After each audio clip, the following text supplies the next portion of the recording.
My name's Kris, and this is Instrumental.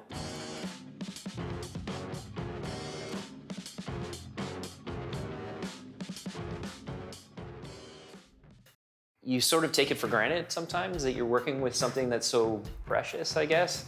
I mean, it takes a lot of energy that goes into it, but the object itself has got this transparency and, that makes it, glass.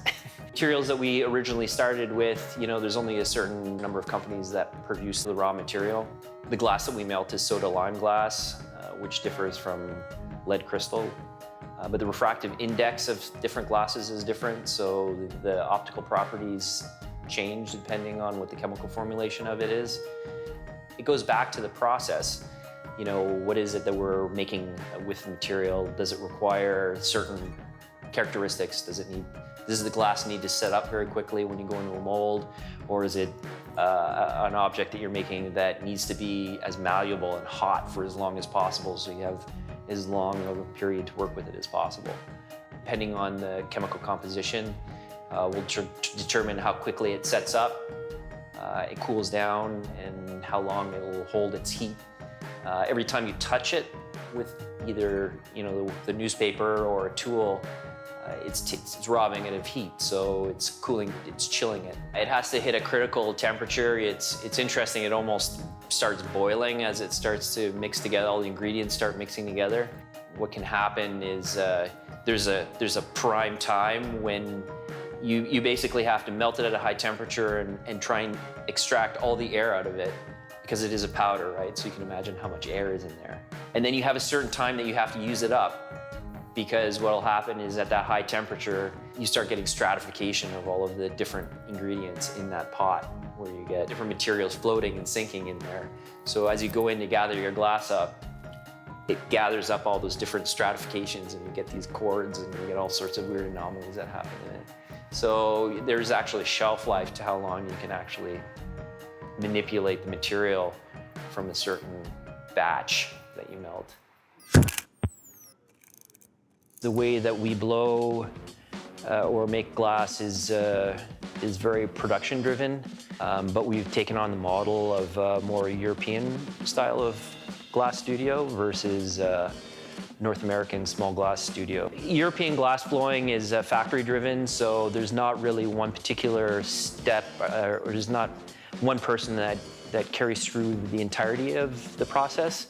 Usually you have one person doing specifically one thing, and then the next person does the next thing, and then continues on down the line until you have your final product.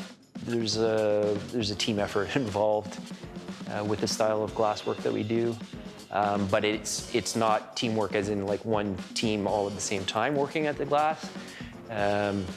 Throughout each of the processes we pick up and we carry on through it. That pivotal moment, it was when you light that furnace and everything becomes hot, because once it becomes hot, there's no turning back. It's sort of an all or nothing endeavor, glass work. We shut the furnace down 2, maybe 3 times a year, but short of that, it's constantly consuming, and it's constantly something you have to feed, and there's no real stopping. And it's interesting because it sort of parallels the process, because the process is such that once you start it, you can't stop. It's not like you can put it down and reflect on it. There's two outcomes that happen. Either it goes into the annealing oven so that you can take a look at it the next day, or it hits the floor and you have to start over again. You have to accommodate for the loss associated with that learning curve in the price of the pieces that you're making. We're still learning every time we come in here. When we get a new project or custom item that we have to make, there's still that learning curve associated with it, which makes things interesting, but also can be pretty frustrating at times too. My least favorite sound would be glass hitting the floor. I was working with glass as a hobby, really. I've worked with stained glass ever since I was a kid. My father owned a stained glass company. And I never really was excited about flat glass per se, but hot glass, the process of it was always intriguing. I mean, for me, I'm very process driven. So whether it be working with glass or stone or wood, pretty much anything that has, any material that has an interesting process to wrap my head around. I'm always interested in trying it out at very least. We started off originally as Tsunami Glassworks, doing mostly decorative glassware. Then we transitioned into some custom lighting, and now we're going through a new brand change. Soffi Studio has a lighting division and a decorative glass component to it as well. Glass inherently works perfectly with light. You can't separate the two. I mean, even in a decorative, vessel or, a decorative accessory, whether it be a bowl or something that's on the wall, you need the light in order to show it off properly. And so transitioning into utilizing light in a calculated way, it was just a natural progression for us. And once we had overcome the hurdles of all of the certifications and stuff like that, because now you're working with electricity as well, then it opened up for us where we could really engage our clients and play around with the designs. I think one of the things that I'm most proud of is, maintaining a business for as long as we have, but also having employees and contributing that way. It's one thing to own your own business. It's another thing to maintain a business and be able to contribute back to society a little bit. I think that's important. Soffi Studio is kind of a multidisciplinary studio. So we don't just do glassware per se. We also do some lighting engineering, and we do a lot of metal work here as well. So I met Eva at a graduation show in Montreal, and then decided that I was going to go to Sheridan and take the glass program so that I had at least some background getting into the business. And that's when I ran into Eva again, and that was it. We got together quite quickly, and I asked her if she wanted to open business with me first. And then we got married after. So we worked just the two of us for a couple of years, and then realized quickly that we needed help. Not really easy to find people who work with glass. So when you do find people who are easy to work with and have a good skill set, you kind of try and hold on to them as long as you can. Rob and Amy have been with us for a long time. We're just kind of like a big family, really. Rob he's primarily our main gaffer, which is the main glass blower who sits at the bench. Amy, she does all of the quality control, the cold working, grinding, polishing, and finishing work. Eva does a lot of the marketing. She takes care of a lot of the photography. She also can work in the hot shop. She can do the cold working as well, with the grinding and polishing. My specialty is mostly engineering and design, trying to figure out how things are going to go together. But when things do get busy, I'm in the hot shop quite a bit as well. We all have our own specialty within the studio, but everybody in here knows the entire process from beginning to end. So everybody does have the ability to contribute, to come up with a solution for some of the problems, which is important. I mean, it's important in any small business, and particularly in this one, in the sense that you're working with a bunch of specialized equipment as well. I think it had a lot to do with just the business plan and the money behind it. I mean, there's a certain amount that you have to generate in order to keep the business viable.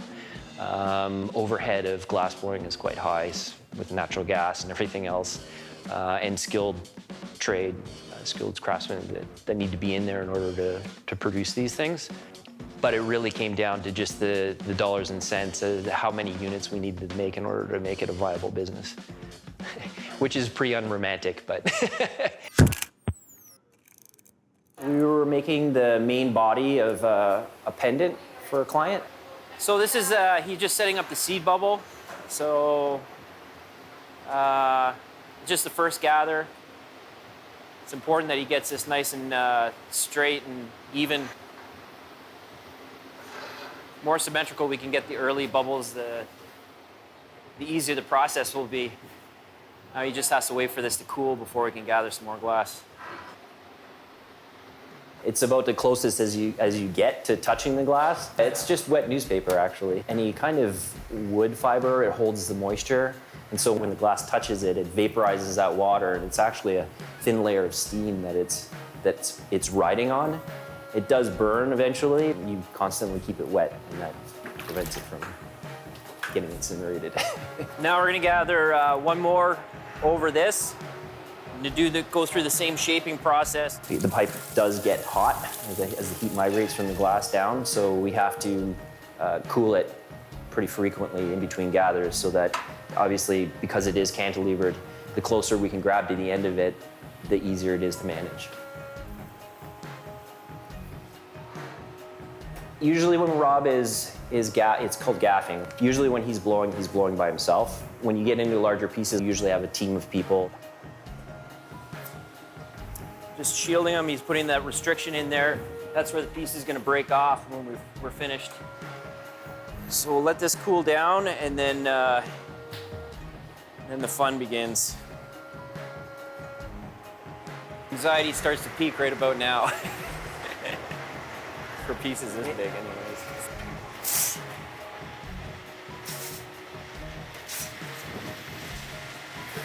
anyways.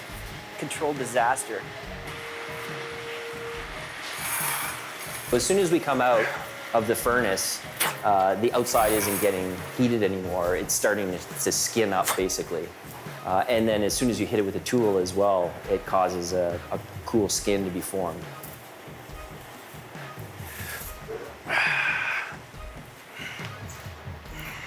You can see how long it was I was outside of the mold before I went in. So again, it's skinning up.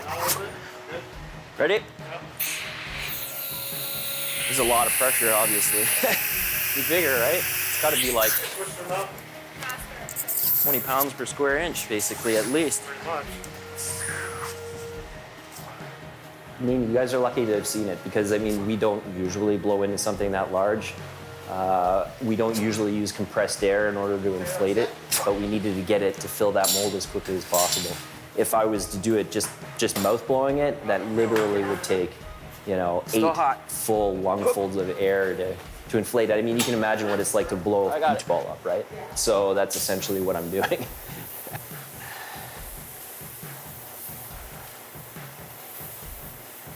Ready? Right?